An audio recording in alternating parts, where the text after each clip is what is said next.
Good evening, fair viewers, and welcome to episode 48 of Weird Mind Newsroom, where this week we'll delve into some more new releases, a couple of new trailers, as well as some news stories of a similar variety. So, without further delay, let's sink our teeth into some of the new content that came out this week.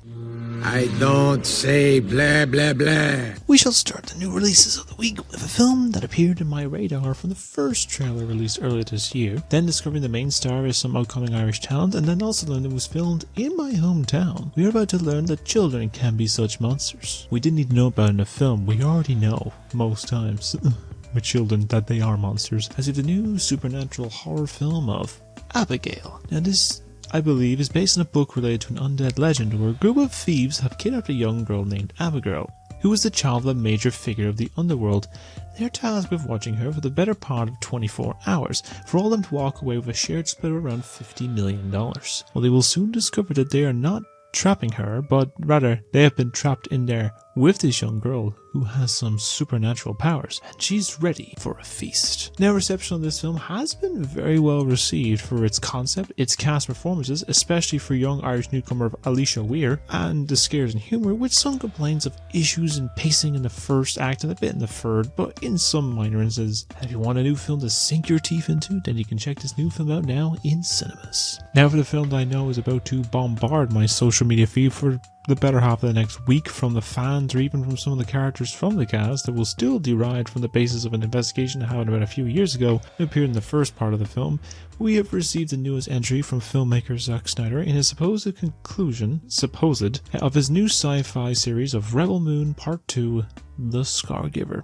Now, this will follow on from The Child of Fire as we see Cora and her newfound crew of warriors returning back to her homeworld, where she will build an army of her fellow relations to help fight against the impending army from the Motherworld and bring peace to the expansive galaxy. Now, just like the first part, this film has been panned by critics and even with some audiences, besides of course the diehard Snyder Cut fans that call it a masterpiece, and I'm pretty sure I've seen someone mention a case about, is better than Dune Part 2. Even though I've seen a case, I think someone called about the review for Empire saying that, they wouldn't say about Dune, but Dune 2 is good. With critique of its story, its character development, overuse of tropes like the slo-mo, and stretching out things with minimal substance.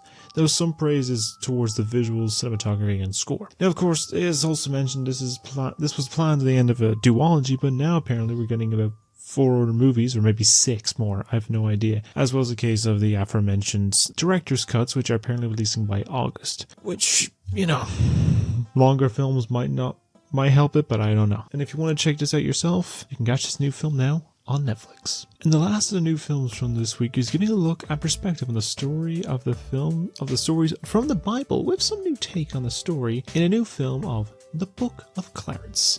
Now, this new film will follow Clarence, a man down in his luck who wants to find and give a better life for his family, while fighting with debt. And captivated by the power and glory of the Messiah, he risks everything to carve his own path for a divine life, ultimately discovering that the redemptive power of belief may be his only way out. Now, the reception on this has been well received, with praise for the cast and themes and a unique take on a story set in the time of the Old Testament and the Bible.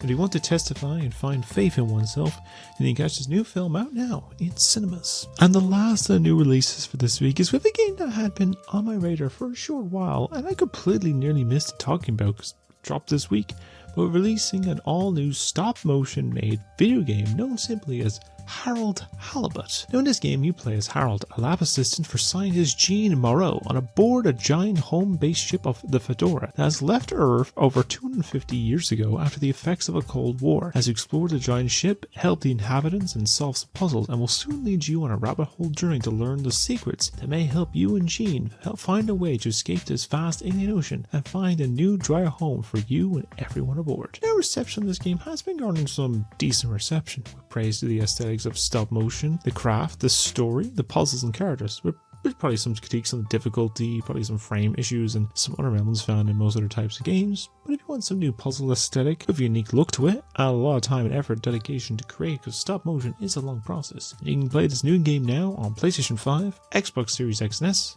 and PC. And of all that, that's all the new releases we have for this week. Oh no! I refuse. Nope. I don't want to talk about this. I'm not doing this. No, I'm good. I'm good with this.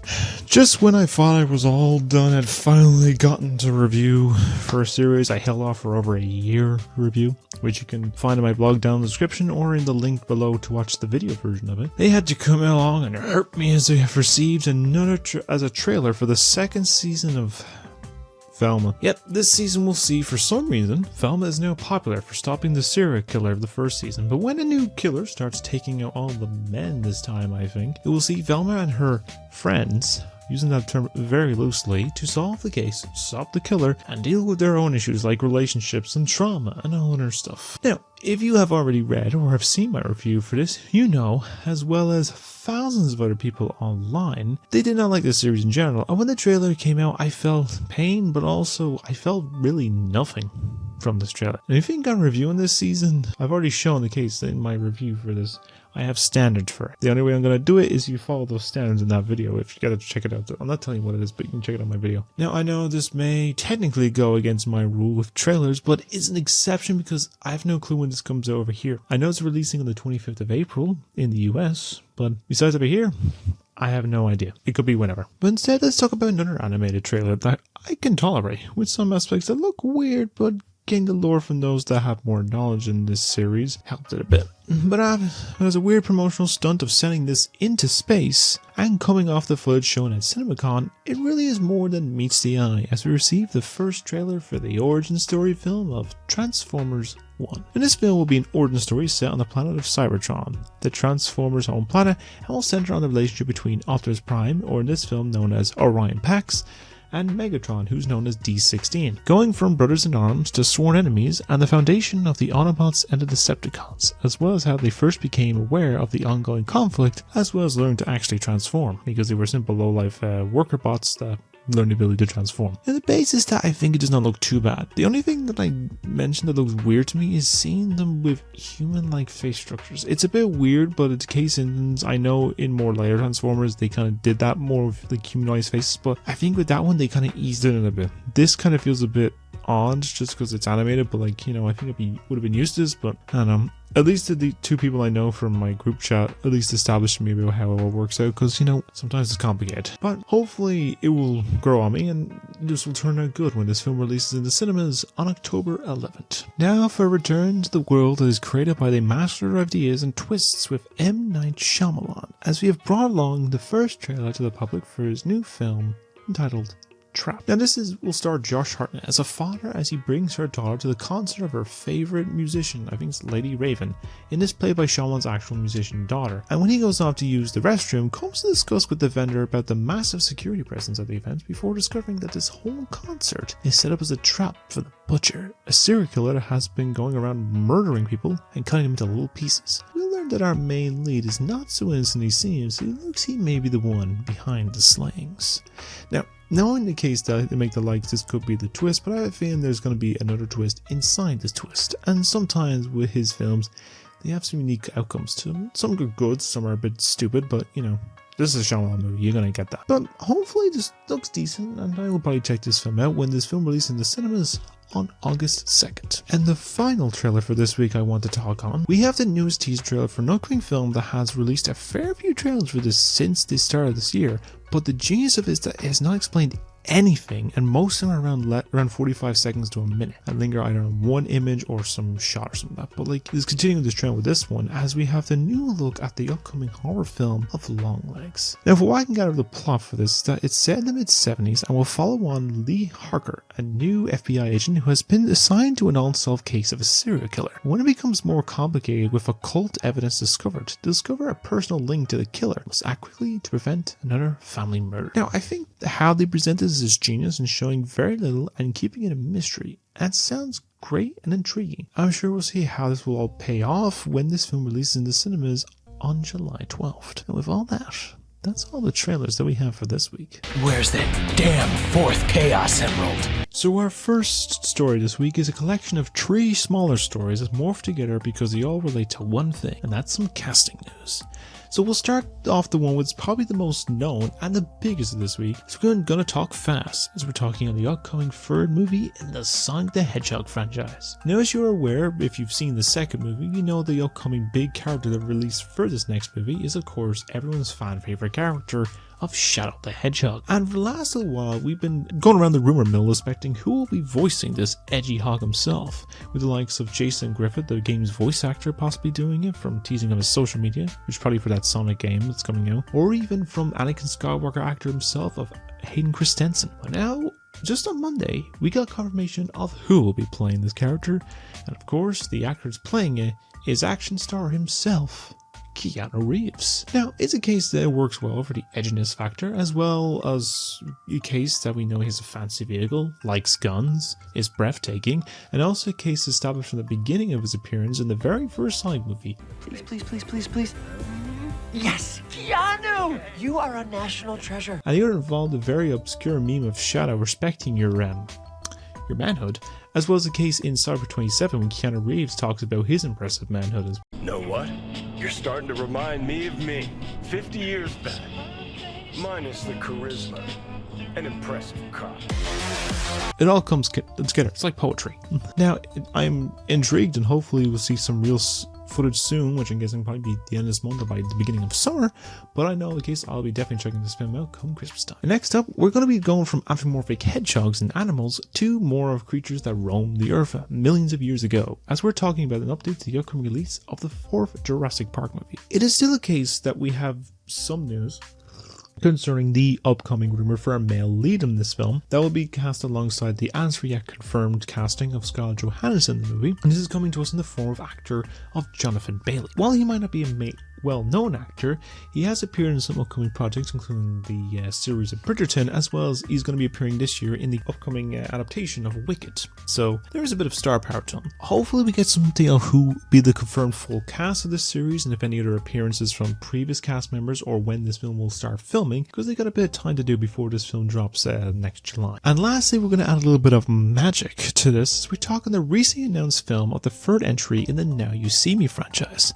Now, we have known that we're seeing the original cast from the first two movies coming back for this new heist-based movie, and that they're going to confirm to be seeing a new wave of younger magicians joining part of their extensive heists and stuff. And we have one new addition that was confirmed earlier this week, as it was announced that Ariana Greenblatt has joined the cast for this upcoming prequel. Now, you may know her for her performance as some of the younger versions of actors in big films like Infinity War as the young Gamora, I, Tonya, and many other roles, as well as her roles in the films of last year's big blockbuster hit Barbie and the upcoming release of the Borderlands movie as the character of Tiny Tina. And for what it's worth, she is a very good actress, and I'm interested in seeing what she will bring to the table whenever this film releases into cinema. But I want to know your thoughts on all these casting announcements, and who else do you see appearing in these films? And the basis of some form of Sonic, the ones that we already confirmed, who are they playing? But let me know what your opinions are down below in the comments. The next story, we have some minor updates about the changing of some release dates, as we have a confirmation of another addition to a series, and how is also a piece that will conclude a series for certain reasons, and I'll give us a quick rundown on those ones. So the first piece is also relating back to the company of Paramount, one that will be brought up again in one other small story in the last story of this piece, and it comes in relation to another project that was also discussed last week at CinemaCon, and it relates to the upcoming animated films based on Avatar: The Last Airbender. Now, it had been initially planned for release in the first film of this series to be releasing in October of next year, but it was confirmed now on Thursday that the film will now be delayed by about 3 months to the 20th of January 2026. Now, most case of delay is probably to give the film more development time, as well as likely they saw it was going up against some competition. I'm not sure what's out at that time, we'll have to look it up in a minute. And the case instance that they probably just want to release it at a time when it's sort of a quiet period. Usually January is the quiet one, but those are usually when movies are like award season or films that kind of tend to not do well. But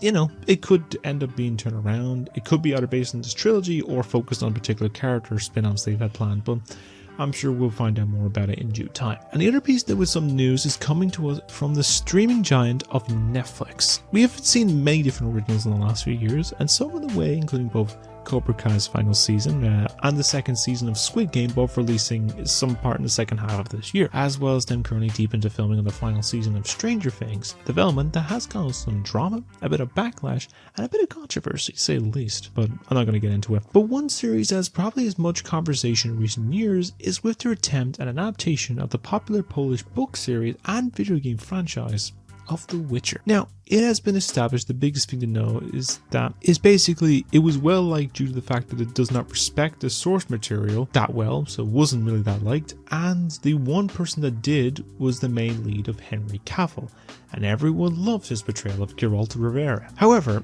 just before the third season premiered last year, it was announced in late 2022 that Henry Cavill will now be stepping away from the role of Geralt and will be replaced by Chris Hemsworth's brother of Liam Hemsworth for the fourth season of the show. However, now it's also been confirmed as they start filming production on the fourth season as of this week. It's also confirmed we're getting one more season for this series, so we'll be concluding with a fifth and final season. Now, I remember reading a short while ago there was planned that it was going to go on for at least 7 to 9 seasons initially for the stories, but then again, they didn't get rid of the issues that were plagued with this series. The reason that the people don't like the series because it's unfaithful to source material, and the people that are working on it besides Cavill didn't give a shit. That's what I'm getting at here. That's what I'm thinking. I think was the problem with it. And yet they got rid of the only person that actually gave a damn. Granted, I can't blame much on Liam Hemsworth at the moment. We'll have to see how his performance goes now with the upcoming fourth season. Hopefully, you never know, it could be some really good stuff, but it's hard to say. But I'm sure we'll probably see this some point in the next year or so, but once we do,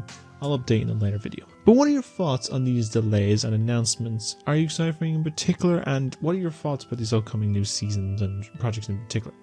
Let me know what you think of them down below in the comments and let's discuss them there. Now, this story is very hot recent news. Just as of recording this, it's about 48 hours or 36 hours since this dropped, but we're talking a little bit of some YouTube drama for once, and we're talking about a concept that was just announced at the end of this week that has not gone down well with the audience. If you've been around for the last decade and may have stumbled across some channels from BuzzFeed, I've already established about a case of some BuzzFeed project that was really bad.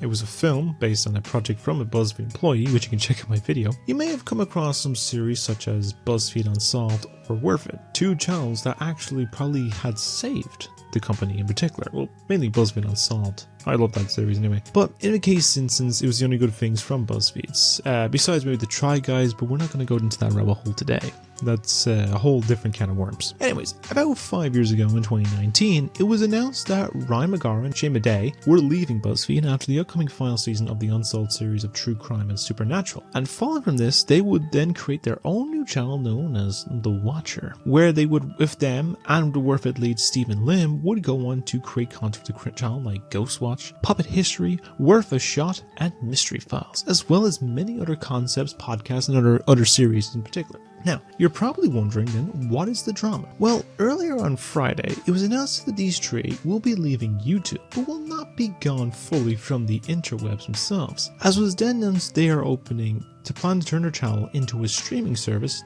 known as Watcher. Now, you think that doesn't sound too bad, but then you learn that it's a subscription-based service that will cost around $6 a month, or going off price-wise about €560, or $60 a year, about €55. And having a look at the service myself, everything that is on the currently is available to watch on YouTube for nothing. Now, this of course has not gone down well with fans and audiences, as they see them as ruining their reputation in like that, with many showing that they are already get by paycheck to paycheck in most cases in the US, and they already pay for about half a dozen streaming services, and it varies by location, with some from the US still not released over here in particular, but plan to launch here soon. And this seems like a really bad idea. If you want a sort of better explanation of what's going on here, I would probably recommend both Moist Critical's video as well as another Irish/Macedonian YouTuber, I might be wrong, apologies on the latter half one, Evangelina Skov's in-depth video about this whole thing and how they basically kind of shot themselves in the foot. And they are really good videos and a good watch, so I would recommend them there. And if you go over there,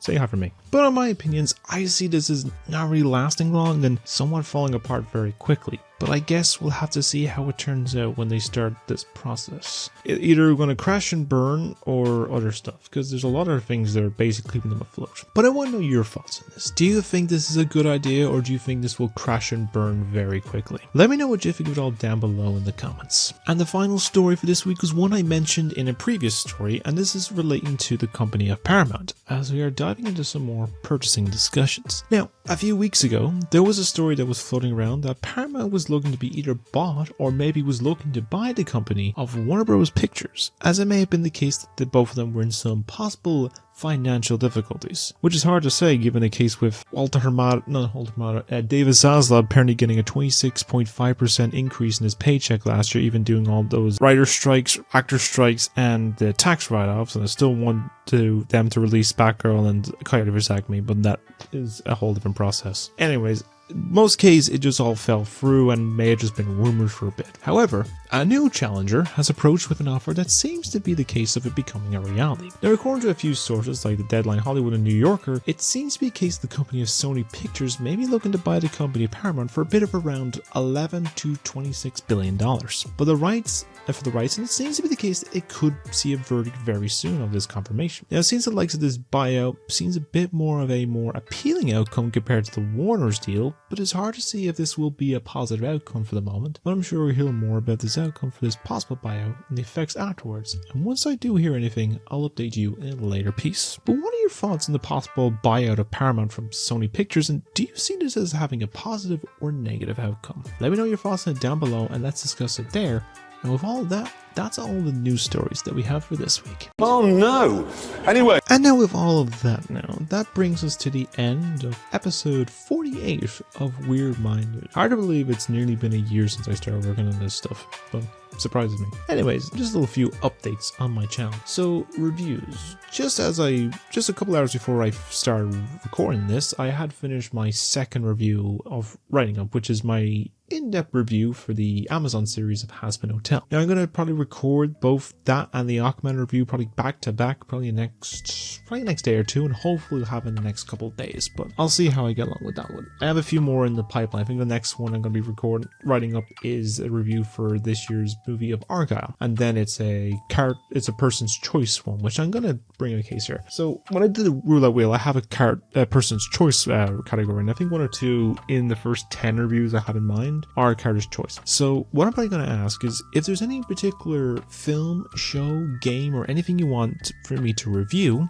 as long as it's like in prior demands or concepts, like ranking episodes of something or other things, let me know down below in the comments or on my socials. I'll probably put here, just probably put the names there or something like that, which you can check out and send a message there, and I could probably give my opinions on stuff. But as long as they're not offensive and kind of just overzealous, but that's really kind of case of thing.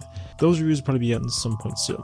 Rewatchathon is also on that list as well, which I'm currently trying to work on as well. I'm going to just trying to figure out methods of do I do just more in-depth footage, or do I do just the pre-record stuff? But one of your thoughts on that below. Gameplay wise, I do have the camera established and a few bits set up. I'm trying to figure out ways to what's the methods to get for older consoles and for the newer stuff the Switch and Xbox, but I'm going to figure that out as well. That should be hopefully soon. I'm trying to figure out whether or not to start with the Hogwarts Legacy game or go on to some other game I might have on my PlayStation, maybe even a COD game or Last of Us or something like that. But I'll look at my category list of stuff. I'm still slightly fixing up this room. It's coming a lot better anyway. It's got a few bits stuff to throw in the trash or just kind of fix up a bit, but I'll get to that anyway. I know there's stuff long form videos and everything like that is coming along, but yeah, that's where I'm going to leave the episode for now. So if you enjoyed this video and want to see more from me, then why not leave a like and subscribe, as I upload new videos every single week. I'm hoping maybe in case even my goal for the 1 year thing is to reach 55 subs, so I'm about 3 away, or even it reaches 60 by the end of this year, hopefully by 100 subs. But any subscriber count I get is a positive to me. I appreciate every single person that checks the time and watching me, especially people that have been there from the beginning of my journey and been supporting me through all this. Share your opinions down below of all the things discussed here. I want to hear your opinions, and let's have a discussion there, and share around to people who might enjoy my content. I'm a simple guy. I just like to make content. I love talking about media. That's all I did. Anyways, I'm going to leave it there for now. I'm going to export these videos and sort this bits out and have it up by start of week. But you know the drill. Anyways, I hope you all stay be wonderful people, because you all are wonderful people. Have a great day every day, and keep being you, because no one else can do what you do. Anyways, I'm gonna go lie down now, and I thank you all for watching. I'll see you all in the next video. So take care, everybody, and goodbye.